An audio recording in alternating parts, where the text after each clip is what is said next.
नमस्कार, मैं शंभू कुमार सिंह और आप देख रहे हैं नेशनल दस्तक। देश की सबसे बड़ी खबर जो अभी टीवी अखबार आपको दिखा रहा है, वैसे मेरे लिए वो खबरें बड़ी नहीं है, लेकिन अब टीवी दिखा रहा है तो आप लोग देख रहे हैं।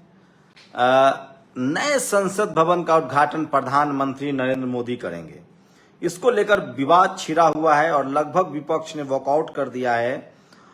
तमाम विपक्षी नेताओं का कहना है कि नए संसद भवन का उद्घाटन जो है वो इस देश की राष्ट्रपति महामहिम द्रौपदी मुर्मू को करना चाहिए।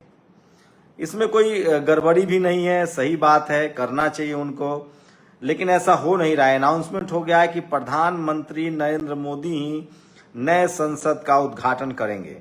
अब सवाल उठता है कि ऐसे में दूसरा रास्ता क्या है। फिलहाल इस मामले में बीजेपी फंस गई है। दरअसल कई ऐसे मामले हैं जो सवाल घेरे करता है। आज जैसे जिस तरह से गृह मंत्री ने एक प्रेस कॉन्फ्रेंस की और एक प्रतीक को जिस तरह से उन्होंने कहा कि वो संसद में रखा जाएगा, उसको लोग कह रहे हैं सिंगलों को लेकर कि ये राजतंत्र का प्रतीक है। दिलीप मंडल ने एक बड़ा वाजिब पोस्ट लिखा है, नए संसद भवन का नाम डॉक्टर अंबेडकर के नाम पर रखा जाए, यह विनम्र राष्ट्र की निर्माता सच्ची श्रद्धांजलि होगी। संविधान सभा ने राय से माना है कि संविधान लिखने में सर्वाधिक भूमिका बाबा साहेब की थी। संसद का स्रोत संविधान ही है। सावरकर के जन्मदिन पर नए संसद का उद्घाटन गलत है। सावरकर आजादी की लड़ाई में थे, पर उनका लोकतंत्र और संविधान के निर्माण में कोई रोल नहीं था। वे कभी संसद भी नहीं गए रहे। उनका संसद और संविधान पर भरोसा ही नहीं था। जब संविधान बन रहा था तब उन पर गांधी हत्या के केस, षड्यंत्र का केस चल रहा था। वे अलग ही लड़ाई लड़ रहे थे। लेकिन अब तो सरकार तारीख की घोषणा कर चुकी है, तो पलटना शायद संभव नहीं। लेकिन भवन का नाम तो सही से रख सकते हैं। तो यही एक विकल्प है बीजेपी और नरेंद्र मोदी के पास, प्रधानमंत्री के पास, कि वो बाबा साहेब के नाम पर संसद का नाम रख दें और ये मास्टर स्ट्रोक होगा। और अगर ऐसा नहीं करते हैं तो विपक्ष की तरफ से चारों तरफ से घिरे हुए हैं। वैसे मीडिया उनको ये सलाह तो नहीं देगी, मनुवादी मीडिया, लेकिन दिलीप मंडल जैसे पत्रकार उनको सलाह दे रहे हैं कि कम से कम ये आप कर लीजिए। अगर ये भी नहीं करते हैं तो ये बड़ा फंस गए हैं चारों तरफ से। और मैं आपको बता दूं कि किस तरह से अगर वो 28 मई जो सावरकर का जन्मदिन है उसको लेकर भी उनकी आलोचना हो रही है। उसके बाद इन सबसे बचने का एक रास्ता है बीजेपी के पास। वो चाहे तो डॉक्टर अंबेडकर, बाबा साहेब के नाम पर नए संसद का नाम रख सकते हैं और उससे एक बड़ा मैसेज जाएगा। इस तरह के इनिशिएटिव लेते रहे हैं नरेंद्र मोदी, प्रधानमंत्री नरेंद्र मोदी। सोचिए, पहले दलित राष्ट्रपति, फिर ट्राइबल महिला राष्ट्रपति, इंडियन ओलंपिक एसोसिएशन के हेड पीटी उषा। आप देखेंगे कुछ फैसले जो भले ही वो आप उससे सहमत हो ना हो, भले आरएसएस सहमत हो ना हो, लेकिन नरेंद्र मोदी ने कहीं ना कहीं इस देश में जो कास्ट हेजमनी है उसको तोड़ने की तो कोशिश की है। जब भारत रत्न देने की बारी आई तो कांग्रेस ने हमेशा सवर्ण समाज को अपलिफ्ट किया है। आज भी ठाकुर समाज को एक भी भारत रत्न नहीं मिला है, तो ये बड़ी विडंबना है। शेड्यूल कास्ट के लोग को मिला है, बाबा साहेब को मिला है, लेकिन पद्म विभूषण देने का मामला और सिंबॉलिक राजनीति में SC ST OBC 27 OBC मंत्री क्लेम करना हो, तो सिंबॉलिक राजनीति में नरेंद्र मोदी लीड लेते रहे। डॉक्टर अंबेडकर, बाबा साहेब के नाम पर इंटरनेशनल सेंटर का निर्माण हो दिल्ली में, या लंदन वाला उनका घर महाराष्ट्र सरकार को खरीदना पड़ा जिस समय बीजेपी की सरकार थी। तो इस तरह के बड़े फैसले बीजेपी करती रही है। फिलहाल 19 दलों ने लगभग कह दिया है कि वो संसद के उद्घाटन में नहीं जाएंगे। ओवैसी ने कहा है कि तभी जाएंगे जब इसका उद्घाटन जो है वो संसद के स्पीकर, लोकसभा स्पीकर करें या राज्यसभा के चेयरमैन करे, दोनों लोग कर सकते हैं, ये कहना है। लेकिन तमाम विपक्षी दल उनको घेरे हुए हैं। नरेंद्र मोदी इस बार घिर गए हैं। और मैं फिर कह रहा हूं कि राजनीति, भारत बड़ा देश है, लेकिन परसेप्शन की लड़ाई जीतने में नरेंद्र मोदी का कोई सानी नहीं रहा है, मोदी जी का कोई सानी नहीं रहा है। अगर वो चाहें तो एक तो 28 मई के अनाउंसमेंट है, जो सावरकर के जन्मदिन है, उसको भी लेकर लोग सवाल उठा रहे हैं कि संसद, डेमोक्रेसी और संविधान में सावरकर का कोई योगदान नहीं है। अंग्रेजों के खिलाफ वो सजा पा चुके थे, अंग्रेजों के खिलाफ वो लड़ रहे थे, आजादी की लड़ाई वो लड़ रहे थे। ये जो फैक्ट है उसको मानिए। वहीं दूसरी तरफ तमाम जो एससी एसटी ओबीसी और इस देश की बड़ी आबादी को वो एक क्षण में, एक झटके में खुश कर सकते हैं अगर वो चाहे तो डॉक्टर अंबेडकर का नाम पर संसद का नाम रख दे।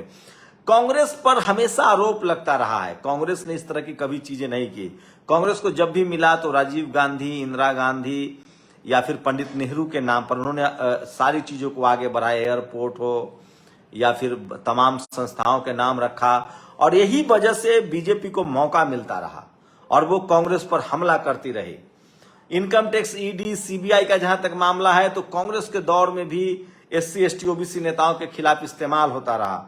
यहां मोदी जी ने एक बड़ी लाइन खींची, वो अब जाति नहीं पार्टी देखते हैं। जो भी विपक्ष के दल है उसके खिलाफ जांच होती है, कार्रवाई होती है, परेशान जो भी कहिए आप, जो भी आपको कहना है। तो ये कई चीजें हुई हैं। तो सिंबॉलिक राजनीति करने में बीजेपी का कोई सानी नहीं है और गांधी फैमिली को टारगेट किया उन्होंने हमेशा से, और उस टारगेट में तमाम जो, चाहे वो जाट समाज के लोग हो, गुर्जर समाज के लोग हो, शेड्यूल कास्ट के लोग हो, तमाम कम्युनिटी के प्रतीकों को उन्होंने उठाया है वहां से।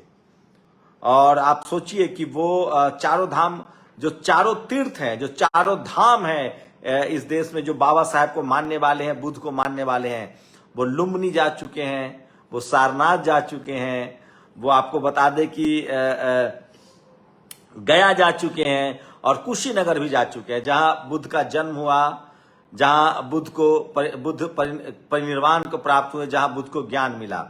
तो वो इस तरह के खेल, सिंबॉलिक राजनीति करते रहे, इसका बड़ा महत्व है। तो अगर प्रधानमंत्री नरेंद्र मोदी नए संसद का नाम बाबा साहेब के नाम पर रखते हैं तो ये एक झटके में तमाम अपोजिशन चुप हो जाएगा, और मैं दावे के साथ कह सकता हूं कि उनको जाना पड़ेगा, क्योंकि बाबा साहेब आधुनिक भारत के निर्माता, लोकतंत्र के रचयिता, संविधान के रचयिता हैं, और उनके नाम के विरोध में खड़ा होना शायद ही असंभव है इस देश में। तो बाबा साहेब के नाम पर अगर संविधान होता है। अब बात करते हैं यूपीएससी की। यूपीएससी के टॉपर्स की आज जाति ढूंढी जा रही है। मैं आपको जानकारी पुख्ता कर दूं कि टॉप 3 में 2 ओबीसी की छात्राएं शामिल हैं। लेकिन मेरा इंटरेस्ट ये देखने में, देखिए एससी एसटी ओबीसी के लगभग 400 से ज्यादा सिलेक्ट हुए हैं। मैंने कल भी आपको कहा कि ये तभी संभव है जब बाबा साहब का संविधान है, संवैधानिक प्रावधान है, उसके बाद भी तमाम बेईमानी, तमाम भेदभाव के बाद भी आपको उनको सीटें देनी है। लेकिन मेरा इंटरेस्ट है 99 जो इकोनॉमिक वीकर सेक्शन के लोग सिलेक्ट हुए हैं, उनमें किस कम्युनिटी के लोग ज्यादा है, क्योंकि इस देश में गरीबी के आधार पे बहुत सारी कम्युनिटी को रिजर्वेशन मिला है। ब्राह्मण समाज को, कायस्थ समाज को, क्षत्रिय समाज को, वैश्य समाज को, जाट समाज को, पटेल समाज को, मराठा समाज को, यहां ये तमाम कम्युनिटी हैं जो इकोनॉमिक वीकर सेक्शन में, जो जनरल कैटेगरी के लोग हैं, जिनको इकोनॉमिक वीकर सेक्शन में रिजर्वेशन मिल रहा है। तो सवाल है कि क्या उनको कितनी सीटें हैं। इस पर आप लोग अपनी जानकारी शेयर कर सकते हैं, हमें कमेंट करके भी बता सकते हैं। कल हम इस पर नए तरीके से आपको जानकारी देंगे।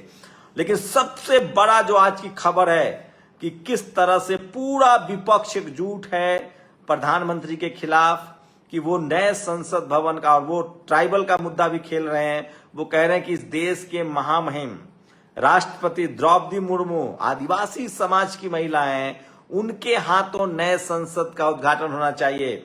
इससे पहले जब नए संसद के लिए नींव रखी जा रही थी, उस समय भारत के राष्ट्रपति महामहिम जो है वो शेड्यूल कास्ट से थे, उनको नहीं बुलाया गया था शिलान्यास में, उसको लेकर भी आलोचना हुई थी।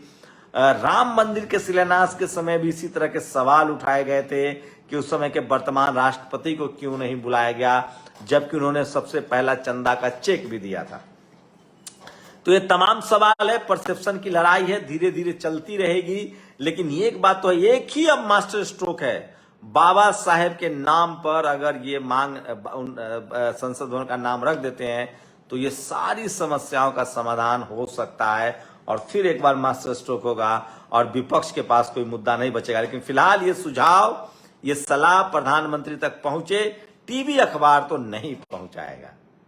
आप लोग की क्या प्रतिक्रिया है कि आज नए संसद का नाम बाबा साहेब के नाम पर नहीं होना चाहिए? आप लोग अपनी राय जरूर दीजिए। शुक्रिया। नेशनल दस्तक की आपसे गुजारिश है कि अगर इसको बचाना चाहते हैं तो नेशनल दस्तक को सब्सक्राइब करने के लिए रेड कलर के सब्सक्राइब बटन को दबाएं, फिर बेल आइकन की घंटी दबाएं, नेशनल दस्तक को बचाने के लिए बहुत जरूरी है कि हर खबर को शेयर करें, लाइक करें, कमेंट जरूर करें।